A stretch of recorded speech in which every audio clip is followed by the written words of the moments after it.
Use way more automated tool support if possible, even though if Excel is a great tool, but it requests a lot of time, and I think I've spent far too many hours doing manual work and writing some formulas to at the end have no results because it was wrong.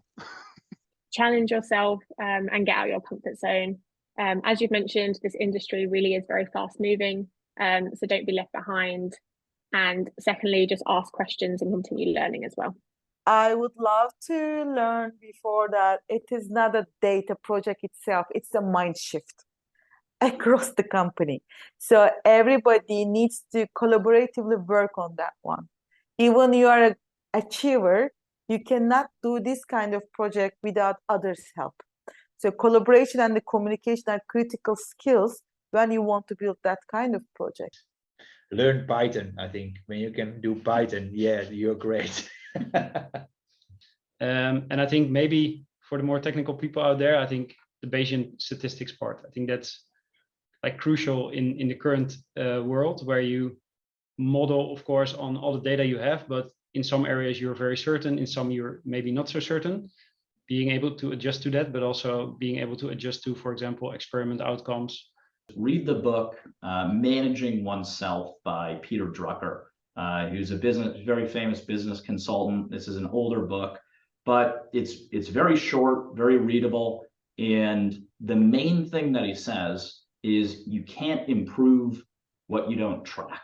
Make sure that you're always focusing on the business problem that you're trying to solve, and not just the data or analytics themselves. So data and analytics are valuable and they can help you make better business decisions, but sometimes you can get lost in the data analysis and like lose that step back of actually remembering what is the problem that you're trying to solve for you. I think shadowing is very underutilized. It's very important for any person to have a full understanding of the business and how all the different roles work. I think people tend to get just too fixated on what they're doing and not having an understanding of how different teams and other departments work and how we all link in together into this company ecosystem. So something that I always say to my team is ask for feedback. And it's something that, especially when you're starting out, it's the scariest thing to do because you don't want anyone to tell you you're doing a bad job. But it's the most valuable thing that you can do.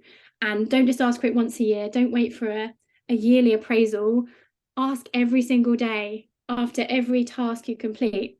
It's a pretty hard question for me, to be honest with you, because I grew up with all these tech and also some kind of data questions, data issues, where when I started in the industry, they were compared to today, they were very, very small. So if I compare the issues when I started in terms of data or tech, also with the ones we are facing today, there is no comparison between them. But I mentioned it already, and it's not related to the fact that AMC is based on that, but also in my experience in Adverity and the business we actually support, it's about missing, at least for myself, to being able to program in a language, and that don't have to be SQL in this case, but just to have the full package or the full backing of having some kind of programming language experience and also did some work in program. I think that's for someone who actually might start in the data business, it would be a real asset. I think the one thing is don't ever stop learning, whoever you are. That's not a regret that I have.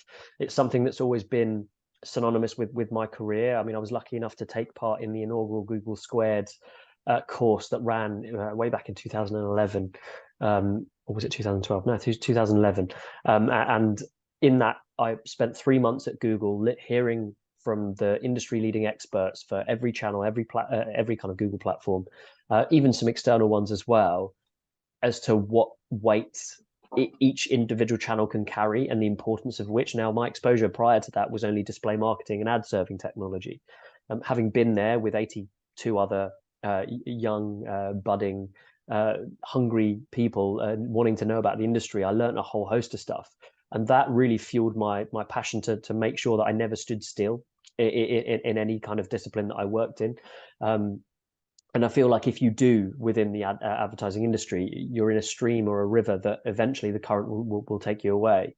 I really think it's important to make sure that you continue to learn as much as you can, not only about the channel and the area within which you work, but provide the context around that. So if you want to progress through this industry and become a C-level expert somewhere and progress your career and make strategic decisions, those sorts of progress steps really require learning across all areas of the business.